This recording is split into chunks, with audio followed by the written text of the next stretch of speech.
Hello, everyone. This is Doug Campbell-John, and on this week's episode of Revenue Renegades, I'm excited to welcome Richard White, the CEO and founder of Fathom Video, which is on fire. Welcome to the show, Richard.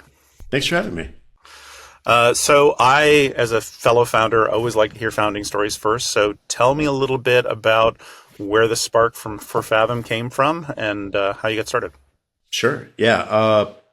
So I ran a company before Fathom called User Voice, and near the end of my tenure there, I was actually had a small team, and we were doing like a lot of user research around a new product we were building. And this is like early 2020. It's actually right before COVID, and I was just doing, I think, 10 to 12 Zoom meetings a day, maybe even more than that, right? And they were like 15-minute, user research sessions. I'm like rapidly trying to like type out notes. As soon as each session ends, I'm like trying to clean up those notes so they actually make sense because they're all just kind of like, chicken scratch. And then I remember just being like really kind of demoralized that like, 2 weeks later, I'm like, I don't remember what conversation this was. And more importantly, like I was doing all this in service of like giving feedback to the team on like how excited people were about this product we were building. And I just remember how much those notes fell flat. Right. I have a great conversation. 2 weeks later, here's my synthesis of, 50 great conversations. It's 6 bullet points. And people are like, okay, cool. Right. And it's like, oh, we're missing so much in translation here. And I remember we did like a little prototype where I just hacked together and built like a video playlist, right? Of like downloading recordings and putting them in like a video editor and doing all this stuff. Such a better reaction, right? Like you didn't have to play the game telephone. You got to see what I got to see on the call, the excited reactions, frustrated reactions. So that was like one input. The other input was like, my background is engineering and product design, but at User Voice for a period where I, ran every team. Ran the company for about 10 years. And I think as a lot of founders know, sometimes you end up running teams while you're in between leadership. And so I remember I ran our sales team for about 9 months. And I remember my number one challenge there was, how do I get these guys to give me good notes, right? Like, and some people give me too many, some people give me not enough.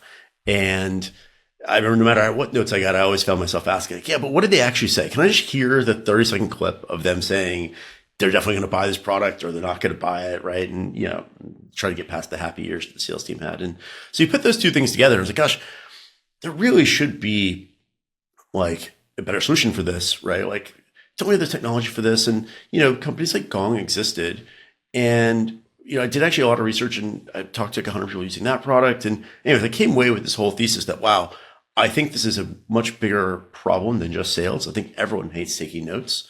And I actually think now is the right time to start this company because the time in 2020, transcription costs were about $3 an hour, which, average user, you might imagine, does 10, 20 hours a month. That's pretty expensive product. But we had this thesis that basically the cost is going to go to zero. Yep. And I felt pretty confident in that because at that point, there's like 4 or 5 good providers. They're all good enough. That's kind of a commodity, right? Uh-huh. And we also thought, I think this one was a little more aggressive in 2020. We thought AI is going to get really good, which at the time, I remember getting a lot of flack from certain investors of ours that were like, no, everyone hates AI. And it's like, no, everyone hates this version of AI, right? I'm like air quoting AI, right? Because it's hard to remember now, but like the 2015 to 2017 era of quote unquote AI startups were really lackluster, right? And I remember, so when we put AI in our product name in 2021, a lot of people were like, what are you doing? No one likes that. I was like, yeah, no one likes this version. I think it's going to get really good. And so, we also thought no one wanted a transcript, but we thought transcript was going to be what you need to get the AI to do fun things. And so we also had this thesis that if you wait till transcription is basically free and AI is really good, you'll be like 2 to 3 years too late to start this company. You need to like do all the hard stuff, which is actually like the recording infrastructure, the integrations with all the video conferencing platforms, building out distribution channels, et cetera, et cetera. But we had this thesis, if we can start now, if we can hit the window and get real lucky on that, when that cost goes to zero, when AI gets better, we can be the first people to give a product like this away for free. If we can give it away for free, it'll grow virally, et cetera, et cetera. That's amazing. So the paint a picture of what that you mentioned Gong, obviously, for sales folks, but what did the landscape look like when you get started? Because I know now it's incredibly crowded. Yeah, right. Again, because like I said, it's like you knew once it became, AI got really good, transcription became free. It became everyone's new Hello World app where it's like, oh, it's like the most obvious use of AI out there, right? But yeah, if you go back to 2020 when we started, there's all the sales specific tools. So there's Gong, there's Chorus, there's a handful of ones that I would consider just like Gong light, right? It's like, oh, it's Gong, which is pretty expensive at half the price or 2/3 the price, right? But those are still, I think Gong was like $130 per seat per month. Even the knockoffs, quote unquote, would be like $80 a seat per month. So all pretty expensive, all pretty sales focused. The other thing we found in like the user research on this was really interesting because I was like, well, I don't want to go up against Gong if we don't have like a compelling theory about how we're going to win, right? And one of the theories was like, this is more than sales. Everyone has this problem, not just salespeople. Salespeople just are, have the highest budget, so that's why they're being served first. But the other thing we found is that when we talked to Gong, we saw Gong users, we saw a very different reaction from managers versus ICs. Managers loved it. They're like, oh, allows me to keep up my team, gives me the kind of this ambient awareness, helps me sleep at night because I'm always worried my sales team is going to say something that I should know about. ICs, on the other hand, we're just like, I don't really use it. And we talk into why, and it's like, oh, it takes like an hour to get the recording afterwards. The action items aren't very accurate, like, et cetera, et cetera, et cetera. And like, if you're a sales rep, you're not waiting an hour to do your post-call work. You're doing it as soon as the thing ends. And so that led to us actually, like one of our key early insights is not only does the product need to be free, it needs to be really fast. And I remember our first version took about half an hour after the meeting ended for you to get the recording and the transcript and all and the highlights and stuff like that. And I remember telling our team, like, it needs to be faster. And they're like, how much faster? I was like, I don't know. Just keep making it faster. I'll tell you when it's like fast enough. Right. And, we got 7 minutes, 5 minutes, 3 minutes. Eventually got to 30 seconds. I was like, that's cool. That's good. Right. It takes you 30 seconds to just like turn off the Zoom and do it. It feels almost instant. Right. And so, but we found that was like a really killer feature that I don't think if you want ICs to use it, if you want to replace note taking and, one of the values of note taking is its immediacy. So we had to have something that was equally immediate. Got it. And speaking of note taking, it's interesting because obviously the latest batch of folks that are coming out are folks like Granola that are doing this kind of like hybrid version of the call recording and note taking. What do you think about that vector? I think it's a very good like interpolation between where I think the future is and where people are today, right? Like I think the future today is going to write all the notes for you. But I think actually as for a lot of folks that there are a handful of folks that like writing notes, or like at least like having the control over that, right? It's a very good kind of intermediate step, right? To go from like, oh, you still write notes, but now we just have AI augment them for you. I think that's a very cool innovation and something that, I think we're candidly looking at ourselves, right? Like I still think the future is the AI does it all for you, but maybe it learns from you over the first few calls that you do with it. Right. And so I saw this review recently where you guys were baked off against 22 other players or 21 other players, whatever it was, and came out on top. So congrats on that. And, obviously you've kind of crushed the G2 marketplace, right? With the reviews there. And of course it starts with a great product, which you have. But how do you think about that part of your go-to-market? How did your G2 strategy come about, and how do you ensure that you're getting folks to pay attention and review you? Yeah, I mean, I think we knew early on that our go-to-market would be basically word of mouth, right? You're going to bring this thing in your meeting, you have to explain why it's there, and it's not enough just for it to be free. It needs to be, my thing is like it should be a premium brand. It should be free and also really good, and not only the product but also the service that goes with it. Like I was told we built out a support team and a success team before we even had paying users. And we said, hey, we want people to feel like, usually you get a free product, you get crappy service with it. Like, no, we want people to feel like they're paying thousands of dollars for this product by the way that we give them support. So I think for the early days, we just had a very bottom up model where, we try to give people a lot of value and not, we didn't even charge for the first 2 years. Yeah. And, I think, and we try to make a really high quality product. So I'd say, one thing is we did a lot to engage users. Like we used to pay people to give us feedback. Like, hey, you had your first call with Fathom. We'll pay you $20 to get on a meeting with us and tell us how it went. Wow. And it turns out, like, I think, I ran a company of my own feedback for 10 years. Most companies don't care about feedback. So the hardest problem you have is you ask for feedback. People don't think you really care. But if you start to offer them $25 for their feedback, they're like, oh, okay. So one is I think we just spent a lot of time getting that individual user experience really, really good.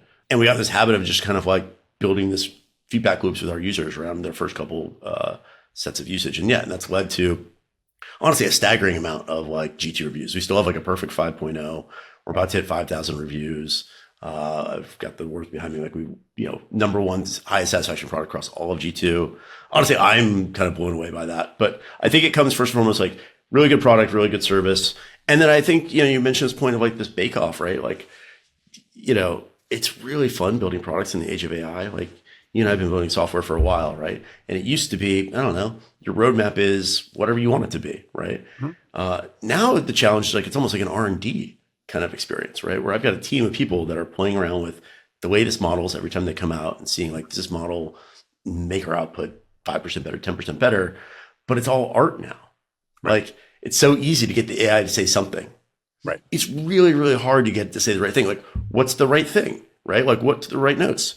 Okay, this one's accurate, but too verbose. This one's concise, but inaccurate, right? And so, like, it actually takes a human touch to tell, and it is very much I think, like a craftsmanship kind of thing. And so, I'm really proud of those bake-offs like that because it's a reflection of the amazing AI team we have, how much time and effort they put into literally just hand reviewing hundreds and hundreds of outputs. There really is no substitute for that at this point. And yeah, so it's a brave new world, right? Like in terms of like competition around AI products. Well, that's one of the things that was pointed out, obviously, about in the Bake Off was just kind of the evaluation of those summaries.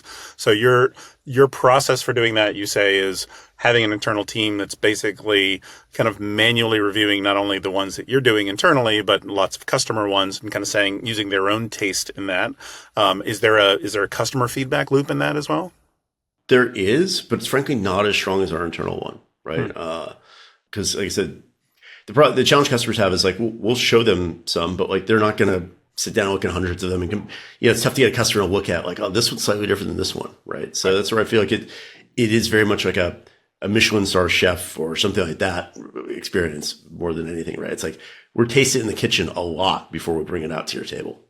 Yeah, that's fascinating because it is one of those things where we do that as well. A lot of coffee and playing around with different models for, we call this kind of like TLDR view for the summary of, what's your engagement with this account or this person.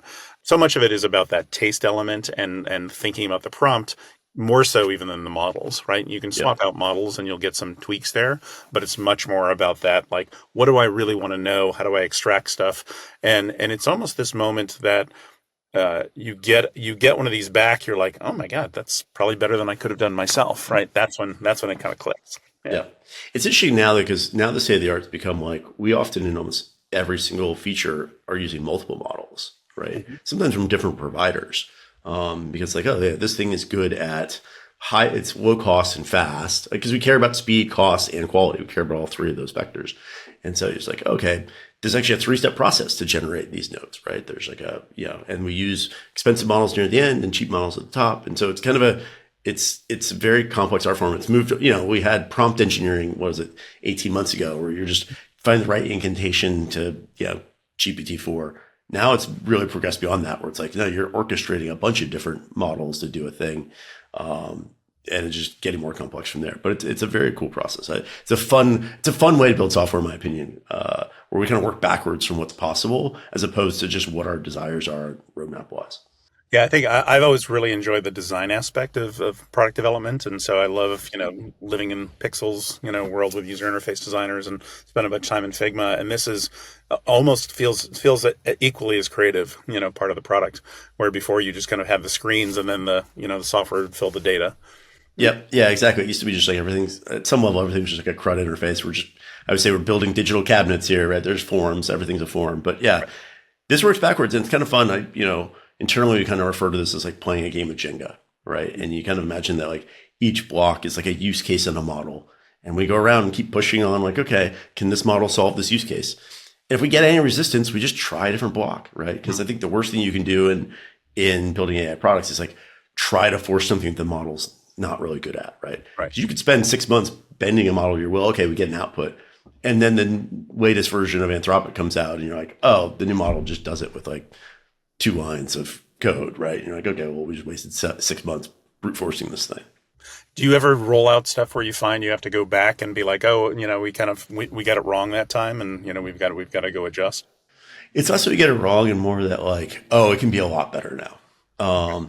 I do think the thing we do is like we have a really high bar for like we won't launch a feature until we think it's like meets our bar of like accuracy and quality, which I think is different than other providers. Like we generally aren't the first people to launch an AI feature for that reason, because we're like, well, They can, action items good one. Like we were late to launch like AI action items out of your meetings because the original models were like, it's 80% accurate. I'm like, that's not good enough, right? Like, and so yeah, we think a lot about like that, and it is kind of crazy how much 6-9 months later you can get something that is, 20% better, which baseline's already at 90%, 95%, 20% better. It's pretty amazing. Pretty good. So you've emphasized, I've read about, talking about the importance of kind of choosing your go-to-market model and kind of aligning that with the kind of building the product. You talked about this kind of bottoms-up PLG approach and giving away the product free for a couple of years. How did that align with, I assume now you're in a lot more, mid-market enterprise deals as well. How do you think about that trade-off between where do you focus on things that might affect free users versus paid users versus very large paid users? Yeah, I'm a big fan of free to start, right? This is like I think monetizing is hard. And what's even harder than monetizing is getting people to use your product. And so I think especially for a product like ours, where if we've done right, the usage pattern is this becomes a habit, it's something you use every day. That's a really high bar. Like if I can get you to use my product every day, I'm confident at some point I can get someone to pay for it. Right. Right. And so it was really helpful simplifying assumption in the beginning to be like, we're only going to care about the single player experience. We're not going to worry about a team experience, single player only. And we kind of work backwards. We're going to first focus on retention. Once retention is really good, we're going to focus on onboarding. Once onboarding is good, we'll think about virality, et cetera, et cetera. But yeah, now we're at this place where it's a much more complicated chessboard, right? Where it's like, okay, we're building features for our team workspace product. Honestly, that's where we're putting a lot of effort on AI this year. We're still trying to improve the free product, right? I still think our goal is to make the free product constantly better as AI gets better. I think everyone kind of has a free version. I think we kind of forced everyone in the market to create a free version, but most of them are kind of like, it's 30 days for free, or it's like you get 2 hours or something like this. And we really try to say, no, we're totally happy if you stay on our free version for forever. And we'll continue to make it better as AI costs come down and we can afford to, and AI gets better. We've been really fortunate that from the outset, what got me really excited about this business, it had a really natural model where we can give away the product for free, but we can make money once you want to organize your team in Fathom, right? And so that's really nice. It allows me to give a lot of value to the individuals that are using it, knowing that at some point a manager will show up with a credit card or an invoice, and like there's a very different set of problems we're solving for that manager. It's a very rare thing, right? Like, think about people that have like high-end email clients, like there really isn't a team use case there. So you've got to charge the individuals. And so it's hard to give away too much for free. No, we have like this very nice separation of church and state. Like we don't want anything from you, from an individual, really. In fact, we have an individual paid plan, but we only did that because the AI costs were too high to give that away for free, right? Otherwise we would have. And so, yeah, so it's kind of nice. There's like this nice division of labor. And so we continue to add things to free, but our big focus, honestly, this year is a lot of our like bringing AI to kind of like the enterprise, or I don't like saying the enterprise, but like bring into a team of meetings, right? So a year ago, the state of the art was AI can write really good notes for you on a meeting. Now the state of the art is like AI can look across all of your team's meetings and help you pull out important moments, help you understand things without, having to document them, write internal docs for you, et cetera, et cetera. How do you think about the competitive landscape? There's a handful of buckets of them. I mean, I think the biggest things when we got started, I thought there was a very good opportunity, like I said, because no one was really doing it. There's only folks in the sales lane. It was funny because I think a lot of startups were actually afraid to compete with Gong. Like they actually were like, I saw a lot of startups that were probably should have become Fathom, like contort themselves to like not compete with Gong because it looked like such an 800-pound gorilla. And it was funny because at the time I was like, this looks like everything you want in a competitor, right? Like they're successful, they're expensive, they're kind of focused on other parts of their product. Their core product is kind of a little stale sort of thing. And like I said, and they're serving, managers, but not ICs. And again, I love competing against sales-led tools with PLG products, right? So, that was the real battle for us to fight. Is like, could we go build a viral engine, right? I think we're now at kind of like peak note taker, if you will. This moment reminds me a lot of like when Zendesk came out about 10, 15 years ago. It was like Zendesk came out, remember they raised their Series A, and all of a sudden everyone's like, oh my gosh, SaaS support tools, great model, because they just blossom seats, right? You sell 10 seats, next thing you know, you got 30 seats because support teams grow linearly with usage. And so it's like kind of looks like selling cloud services, right? like cloud compute services. And then they raised their Series A, and within like, I don't know, 12 months, there was like 30 competitors to Zendesk, right? And then I think you fast forward another like 2 years and there was like 2 or 3 left, right? Right. And I kind of think that's where we are now, where it's like there really are only like a handful of folks that I think have the escape velocity that we're really kind of competing with. And everyone else is, I think, I haven't seen anything with a compelling go-to-market motion that's going to outstrip the viral growth of the folks that are already in the top 3 positions. So I think we'll see a lot of consolidation in the space over the next couple of years. But it's good for consumers, right? It keeps everyone on their toes, right? There's a lot to learn from everyone else that's happening in the market, right?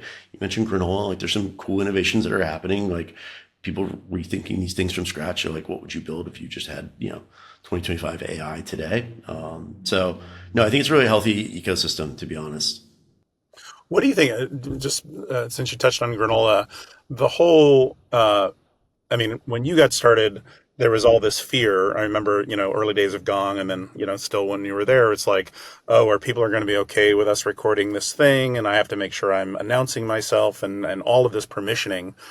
Pretty much every call I'm on with a VC these days, they've got granola running in the background, and never mention that. What are your thoughts on kind of the privacy angle of all this? It's interesting. So yeah, there have been a handful of like client side recording tools before.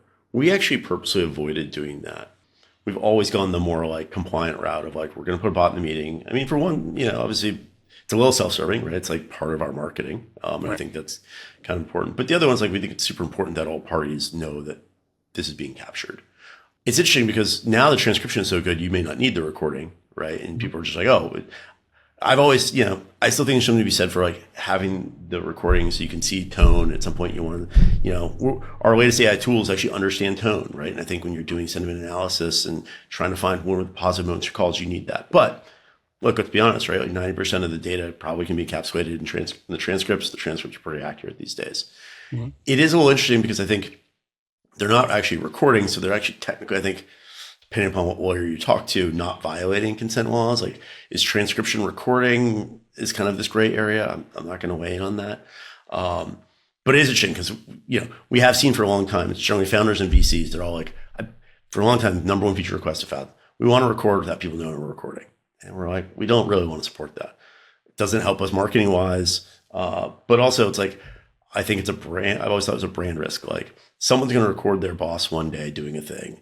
They're going to leak it to something, and then every IT department from coast to coast is going to ban the crap out of your product, right? And so, yeah, I mean, I think, having said that, I think, clearly that I think people are comfortable with recording now much more than they were 5 years ago. And so maybe they're more comfortable with, a transcript being generated or, I think where there's not a problem at all. It's like, clear if it just generates notes, so you can save the transcript. No one's going to be mad about that because you would take notes anyway. So it's interesting to see this evolve and our tolerance for these things evolve. I think in general, this is a good thing because I think, and a kind of inevitable thing. It's kind of like customer support calls where it's like, you call the 1-800 number, this call is being recorded. We just, it's just table stakes, right?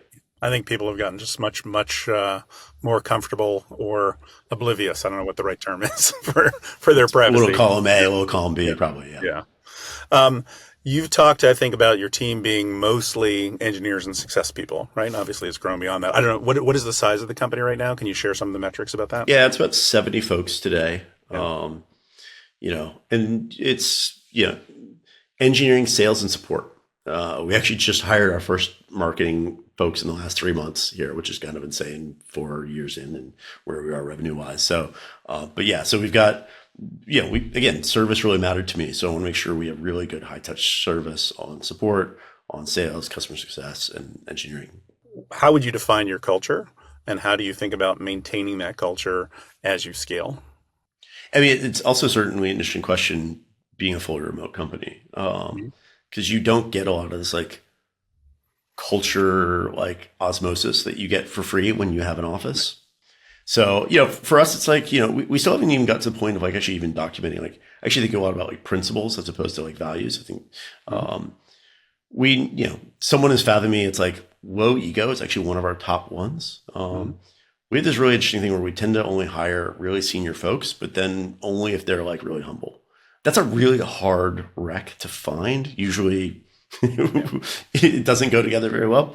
You know, the rest of our culture is kind of what you'd expect from most startups, right? It's like resourceful, high work ethic, right? That sort of thing. But I actually think it's this intersection of what makes us really good is like really senior folks that are really willing to jump into anything, right? And one of my goals is for us to be a $100 million revenue company with 150 employees or less. And I think that's achievable in the age of AI. Mm-hmm. And I think that's important, not just from an economic perspective, but really from like a how do you maintain agility as the company gets larger. And so, I think a lot of the stuff where I talk to other founder friends where culture breaks down is when you get to these super large numbers where it's just really hard to keep everyone on the same page because we're now above the Dunbar number. Not everyone can be friends with everyone and that sort of thing. Right. So I think a lot about in the hiring process, like looking for folks that are fathoming, low ego and super, super smart. And just, how do we make sure I hate hiring. I think that I want to have as few people as possible, right? Like that way everyone can make a really big impact and we can make sure everyone gets on board and assimilated really well. Now you ran User Voice for 10 plus years, is that right? Yep. What are some of the lessons you've kind of brought over? What are the things you're like, hey, we did that right, let's do that again? And what are some of the things that you're doing differently here? Yeah, I mean, that was coming around for 12 years almost. I ran every team at some point, right? Like I ran the marketing team, success team, sales team, you name it. I called it kind of like my finishing school because we did everything. Right? We started as a PLG company before we called it PLG. When I left, it was, and to this day, it was very much an enterprise company. So we did every go-to-market motion. It was also, I think, a really good place to learn because it was a good, not great product, right? That's a tough market, product management, product feedback. Right. And so it forced us to get really good at execution. And I think overall, it made me a very good, T-shaped entrepreneur. Where now I know enough. Like when we started Fathom, it's like I know enough about marketing. We don't need to hire a marketing person for the first 4 years, or I know enough about this. And so I would use this analogy of like playing a video game. Like first startup and User Voice is definitely playing Minecraft for the first time where I didn't know what I was doing. And Fathom feels like I'm speed running, right? And so I think nothing else, all of these things that felt like open-ended questions when you're doing them as your first startup feel like multiple choice questions, right? The second time around. And you're just like rushing through the exam. You're like C, A, B, D, F, right? And I think nothing else that has been super helpful, right? Bringing just the amount of execution we had to do to push this rock up the hill. Now we bring it to a place where the rock's already rolling down the hill. And, it's just a huge kind of force multiplier. So you mentioned kind of like the joy you have in kind of building and creating value. As you think about your routine or your kind of motivation as a CEO, what keeps you? In any startup, there's tough days. So what keeps you motivated in the tough days? Like those GT reviews, for example, right? Like I think I had a previous co-founder get mad at me. He's like, "You don't care enough about the revenue." I was like, "You're right. I don't really care about revenue. I care a lot about hearing people saying like, I love your product, right? And not just I like it, but I really love it. I don't think you get word of mouth virality without people really genuinely loving your product. And so we have a whole channel internally called Boom. Anytime we get a positive mention in something positive in a support interaction, a really good G2 review, something we see on social, we put it in there. That is the lifeblood of my motivation, right? And so we don't always get it right? And so I was literally on a call this morning with someone who gave us a really bad review, and I was like, apologizing, like, cool, here's where we screwed up. I get that.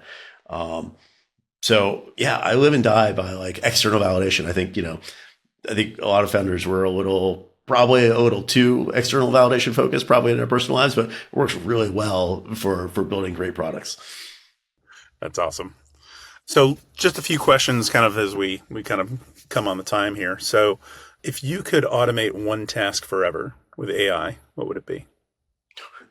I'm actually really excited for AI to come into the physical world. A good buddy of mine's building a robot company that's using large language models to clean up around your house and do all these other things, right? I actually think there's a lot of, obviously with Fathom, there's a lot of stuff we're building in AI that I won't have to remember stuff. I have actually notoriously at Fathom a really bad memory. And so now we're building stuff where it's turning into a second brain. And I think there's a lot of AI tools that are even building a kind of a second brain for us. So we don't have to remember decisions. We can just ask the AI and it'll scan every email and meeting we've had. But what I really want is something that kind of just goes around my house, fixes that picture's out of whack. Oh, that thing should be left there. That sort of thing. It's the what's it, Judy from the Jetsons sort of thing. I'm Right. pretty hype about. You actually reminded me of another question I wanted to ask about Fathom. So, what are some of the, you've got obviously the full transcript and you've got your templates in the product and things like that, but you've got this kind of ask anything, interface and AI. What are some of the most common questions you see people asking? Well, a lot of it today, so most of what you use Ask Fathom for today is like on a specific meeting. And so a lot of people use it as a better search, right? Hey, did we talk about this, right? Really helpful if you're someone who's not on that meeting, right? You're a manager, sales manager, like, oh, I'm looking at this meeting we had. Did they talk about discounting, right? Or I'm looking at a recruiting call, right? Where did they talk about, salary, like expectations, stuff like that? Really helpful search. Also really helpful for like generating artifacts. Can you write me a follow-up email for this person? Oh, that's a little too formal, that sort of thing. Where I'm really excited for it to go this year is beyond just a single meeting. We're actually in kind of an alpha with a version that looks across all of your meetings, both for yourself and for your team.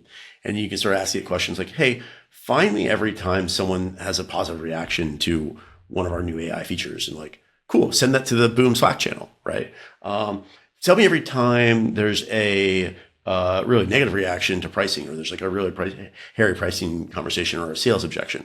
Great, send that to my inbox every day. One of my personal favorites is we did one recently. Was like, what's the history of transcription backends at Fathom? And I like went through every engineering meeting we had, every all hands, and wrote like a 5-page article about here's the history of what we've used, right? And so kind of think about what that's going to do for like knowledge management internally at companies and just kind of creating ambient awareness of what's happening on the front lines.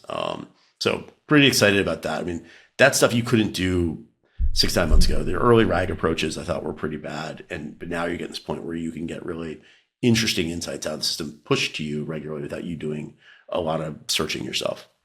What are some of the most surprising uses of Fathom you've seen? I mean, there's a lot of folks, there's a lot of companies that, are not software companies like ours using it, right? There's a lot of agencies. There's a lot of therapists. There's some people using it at church. Like it's like kind of wild.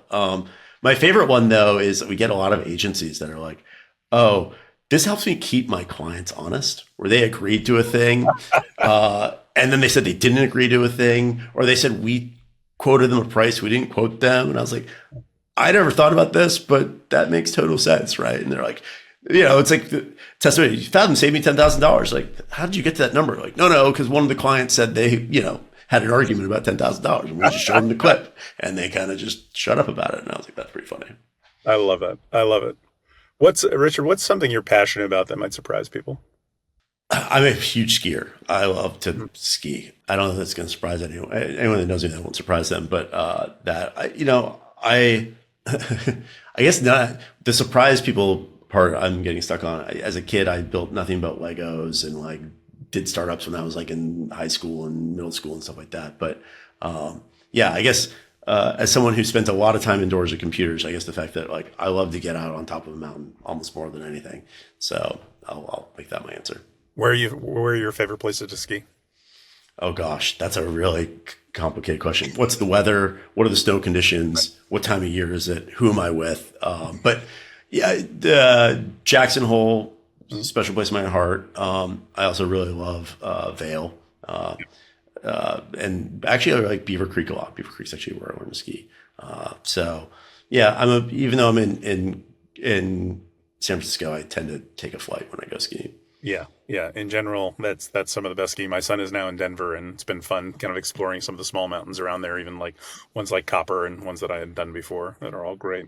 Yeah, off the beaten trail. Like I've been to Revelstoke once. I can't wait to get back there. Telluride's amazing. I've got something good to say about almost every mountain. So that's why it's a tough question. But all right, we'll have to do some skiing next season. Would love that. Would love it.